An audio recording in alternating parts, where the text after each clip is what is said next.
Apa jadinya kalau arwah gentayangan bisa tiba-tiba minta tolong di acara live salah satu stasiun TV di Jepang?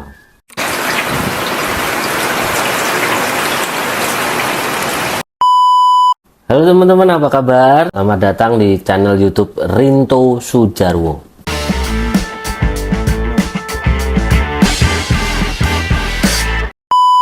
Sebelum kita lanjut, jangan lupa untuk like, subscribe, and share, komen sebagai bentuk support kalian untuk channel YouTube ini. Tanpa basa-basi lagi, mari kita bahas mengenai arwah Miyako.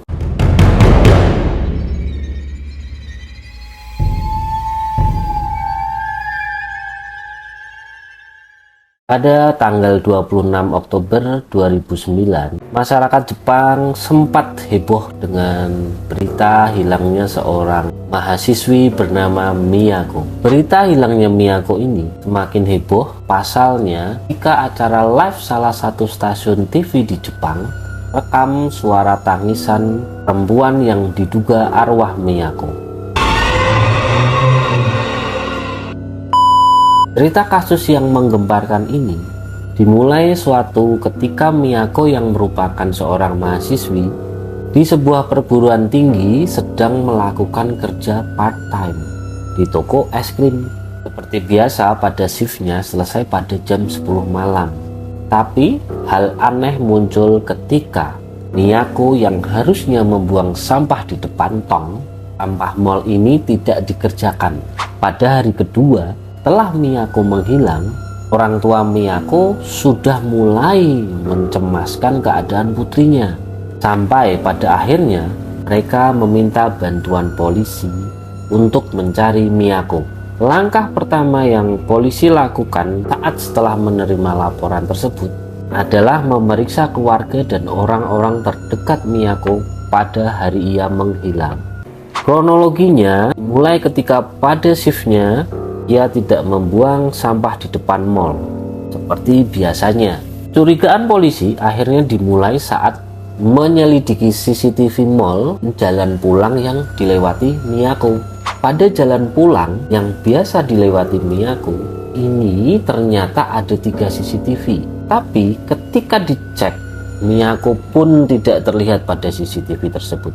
Di sini polisi sudah menyimpulkan bahwa Miyako tidak hilang ketika kembali ke rumah, melainkan ketika ada di mall.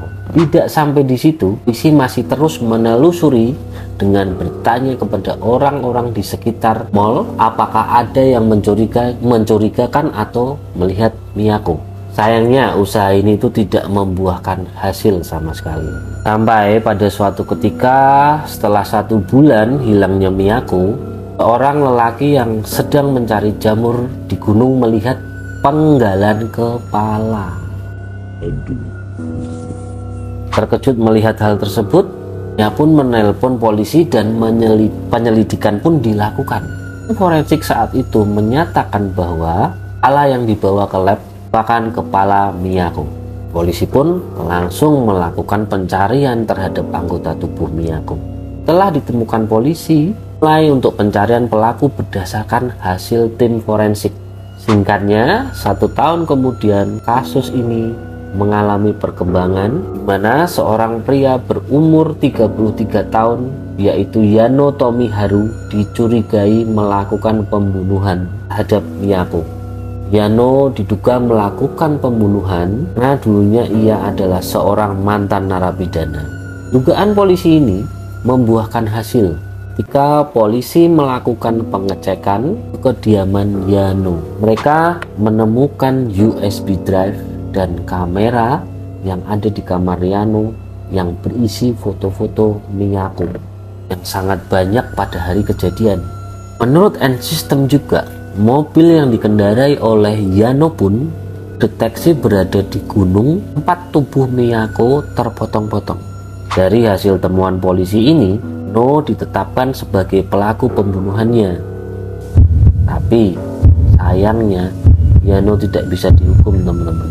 Dihukum ataupun ditangkap karena 2 hari setelah hilangnya Miyako, Yano bersama ibunya mengalami kecelakaan mobil yang menewaskan dirinya dan ibunya.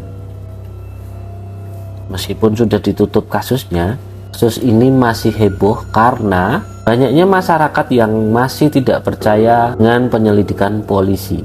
Sampai suatu ketika, sebuah acara live salah satu stasiun TV tidak sengaja merekam suara tangisan perempuan di hutan tempat mayat Miyako ditemukan. Rekaman suara itu mengatakan, "Sakit sekali, kenapa hanya aku?" Dari rekaman suara itu, banyak orang yang berprasangka bahwa itu adalah suara tangisan Miyako. Dari situ kembali banyak memunculkan teori-teori lain tentang kematian Miyako. Bagi yang belum tahu dan penasaran dengan suara rekaman orang gadis yang merintih di mana diyakini bahwa itu adalah Miyako, mari kita dengar bersama-sama dan ini dia rekamannya. 広島県内の山の中で島根県の女子大学生の遺体の一部が見つかった事件。広島から捜索の最新情報の報告です。広島県北広島町の我流山の林道の入り口です。今日の捜索は午後5時で終了し、私の後ろに張られていた規制線も現在は解かれています。広島県北広島町の我流山の林道の入り口です。 Ya, asli merinding aku, merinding.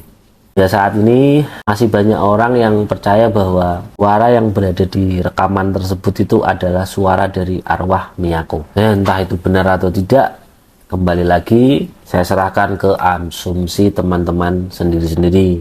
Gimana menurut kalian? Terima kasih sudah nonton video ini sampai selesai dan tunggu video aku selanjutnya. Jangan lupa untuk like, subscribe, komen, and share agar channel aku ini berkembang. Terima kasih, sampai ketemu lagi di video selanjutnya.